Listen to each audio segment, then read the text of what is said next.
Bukas na yung prom ng baby ko. For the preparation, nag-check-in na kami early. Dito na kami nag-check-in sa mismong venue nila. Inayos muna namin lahat para hindi masyadong makalat at maayos yung lahat ng gagamitin. From gown, yung mga accessories, pati yung prom present, inilabas na namin.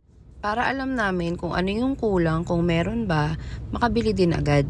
Pinatry ko na rin sa baby ko yung gown niya and yung heels para alam namin kung anong magiging diskarte niya para makapaglakad siya ng maayos. Yung nirent kasi namin na gown parang medyo maluwag pa pero adjustable naman.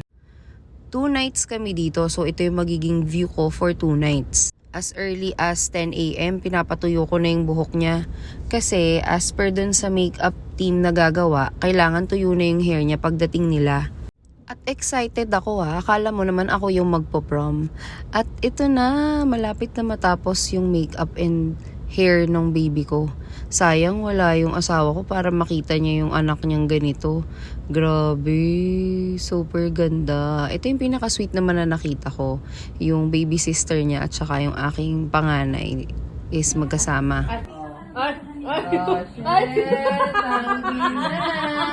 After nito, natid na namin siya sa baba. Actually, hindi na ako masyadong nakapag-film kasi nahihiya din ako dun sa mga teenagers eh.